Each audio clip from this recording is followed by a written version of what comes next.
तुम्हारी हिम्मत कैसे हो गई कि तुम हमारे दरवाजे पर मजदूरी मांगने के लिए चले आए। नवादा में एक महिला, मुशहर जाति की महिला, और उसको वो मजदूरी मांगने जाती है तो उसके साथ पीट पीट करके बलात्कार कर दिया जाता है। तो ये कौन से राज में हम लोग जी रहे हैं? ये सामंती ताकत अपने आप को फिर से इस्टेब्लिश करने की कोशिश कर रही है। रणवीर सेना के लोग और करनी सेना के लोग कह रहे हैं कि अगर बिहार सरकार कुछ देर के लिए पुलिस हटा दे तो हम दिखा देंगे कि रणवीर सेना की कितनी औकात है। आप लोगों ने देखा ही होगा, जब गरीबों का सैलाब उमड़ता है तो बहुत सारी ताकतों को, सामंती ताकतों को पीछे जाने का, ये इसी बिहार में पीछे धकेलने का काम गरीबों की ताकत ने किया है और उन्हें समाप्त करने का काम किया है।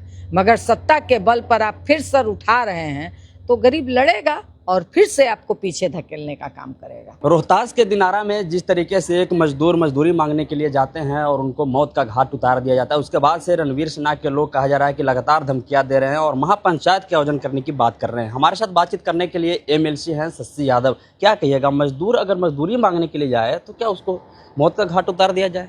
आज 15 अगस्त है, पूरे देश में आज़ादी का जश्न हम लोग मना रहे हैं और ऐसी स्थिति में बिहार में जो हम लोग देख रहे हैं कि मतलब आज फिर से मजदूरी मांगने के सवाल पर हत्या हो जा रही है। मतलब मजदूरी, एक समय एक मजदूर गरीब परिवार का जो उनके यहाँ मजदूरी किया कर रहा था और मजदूरी बकाया था, और जब वो मांगने जाता है तो आप समझ लीजिए कि पीट पीट कर हत्या कर दी जाती है। कौन से आजाद देश में हम लोग जी रहे हैं? ये प्रश्न तो उठता है। एक तरफ तो न्यूनतम मजदूरी नहीं है, हमारे बिहार में न्यूनतम मजदूरी नहीं है, सरकारी विभागों में न्यूनतम मजदूरी नहीं है, और जब एक गांव का गरीब मजदूर खेत में काम करता है, उनके घर में काम करता है, तो वहां तो जबरदस्त शोषण है, बंधुआ मजदूर की तरह उनसे खटवाया जाता है। और समझ लीजिए कि फिर से वो जो 25-30 साल पहले का जो एक तरह से जमींदारी राज कायम था, वो फिर से इस भाजपा के राज में, सम्राट चौधरी के राज में कायम करने की कोशिश चल रही है कि तुम्हारी हिम्मत कैसे हो गई कि तुम हमारे दरवाजे पर मजदूरी मांगने के लिए चले आए। इसी तरह की घटना आप समझ लीजिए नवादा में है। नवादा में एक महिला, मुशहर जाति की महिला, और उसको वो मजदूरी मांगने जाती है तो उसके साथ पीट पीट करके बलात्कार कर दिया जाता है। तो ये कौन से राज में हम लोग जी रहे हैं?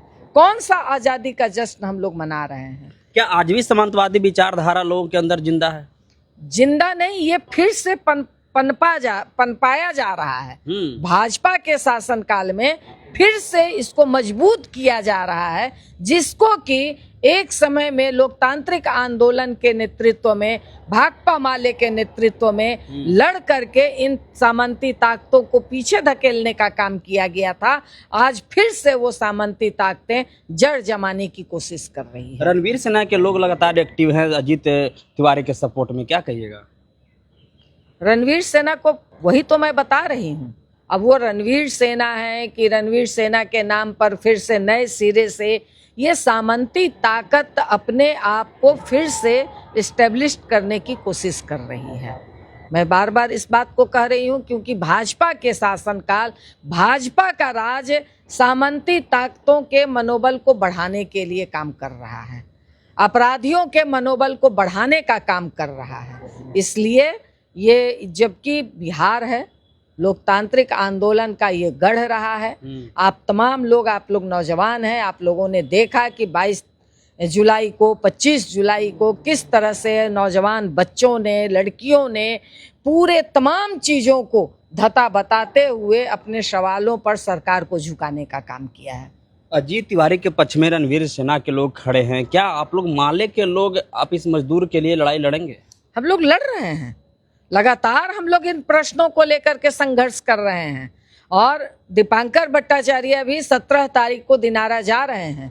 नवादा के भी सवाल पर हम ही लोग तो जमीन पर लड़ रहे हैं इन प्रश्नों को लेकर के, शुरू से लेकर के अभी 2 दिन आपने देखा कि 2 दिन तमाम अंचलों पे ग्रामीण खेत मजदूर सभा के नेतृत्व में जमीन के सवाल पे, मजदूरी के सवाल पर, मान और सम्मान के सवाल पर मतलब 24 घंटे का सत्याग्रह और उपवास का कार्यक्रम किया गया। तो ये जमीन पर हम ही लोग लड़ रहे हैं। रणवीर सिन्हा के लोग और करनी सेना के लोग कह रहे हैं कि अगर बिहार सरकार कुछ देर के लिए पुलिस हटा दे तो हम दिखा देंगे कि रणवीर सिन्हा की कितनी औकात है। कहने और करने में तो बहुत फर्क होता है। आप लोगों ने देखा ही होगा कि मतलब किस तरह से जब गरीबों का सैलाब उमड़ता है तो बहुत सारी ताकतों को, सामंती ताकतों को पीछे जाने का, या इसी बिहार में पीछे धकेलने का काम गरीबों की ताकत ने किया है और उन्हें समाप्त करने का काम किया है। मगर सत्ता के बल पर आप फिर सर उठा रहे हैं तो गरीब लड़ेगा और फिर से आपको पीछे धकेलने का काम करेगा। दिनारा के जो विधायक हैं आलोक सिंह, वो उनके ऊपर आरोप लगा रहे हैं, इनके परिवार के लोग, चंदेश्वर चौधरी के परिवार के लोग, कि वो ही थाना में बुला करके और सादा पेज पर सिग्नेचर करवाए थे और बाद में एप्लीकेशन अपने हिसाब से लिख दिया और केस करवा दिए। तो ये तो इन लोगों का करतूत रहा ही है। जो कार्यपालक पदाधिकारी की हत्या हुई तो उसमें तो उनकी पत्नी साफ साफ विधायक का नाम ले रही हैं। तो ये जो जनप्रतिनिधि हैं सत्ताधारी पक्ष के, ये जनता के पक्ष में नहीं खड़ा होते हैं, बल्कि ये मतलब सरकार के पक्ष में कैसे उस घटना को मैनिपुलेट कर लिया जाए, इसके लिए ही वो जनप्रतिनिधि हैं। जनता को इस बात को समझना होगा। माले के लोगों पर भी आरोप लग रहा है कि आप लोग दिनारा गए थे और भीड़ को उकसाने का काम किए, जातीय रंग देने का काम किए हैं। तो ये आरोप तो छात्र नौजवानों पे भी लगा, जंतर मंतर पर भी लगा, पटना में भी लगा, झारखंड में भी लग रहा है। तो आंदोलनकारी ताकतों को, इनके लिए भाजपा के पास और कोई जवाब नहीं होता, सिर्फ कि उकसाया जा रहा है, तो ये किया जा रहा है, तो वो किया जातीय रंग वो दे रहे हैं। हम लोग तो चाहे किसी पर हमला हो, भोजपुर में जो तिवारी हैं उन पर घटना हुआ तो उस पर भी हम लोग गए, उन प्रश्नों को भी, चाहे वो किसी जाति समुदाय के लोग हों, पहले माले खड़ा होता है और आवाज बुलंद करता है। तो चलिए, हमारे साथ बातचीत करने के लिए एमएलसी शशि यादव थे। साफ साफ कह रही हैं कि जिस तरीके से हम लोग भरत तिवारी के लिए लड़ाई लड़ रहे थे और तमाम बिहार में घटनाएं हो रही है उसको लेकर के हम लोग लड़ रहे हैं, तो ये जो चंदेश्वर चौधरी की जो मौत हुई है इसको लेकर के भी हम लोग लड़ाई लड़ेंगे और रणवीर सिन्हा के सामने हम लोग डटकर मुकाबला करेंगे और पीछे हटने पर मजबूर करेंगे। बाकी इस खबर को लेकर के आप क्या सोचते हैं, कमेंट बॉक्स में अपनी प्रतिक्रिया दें।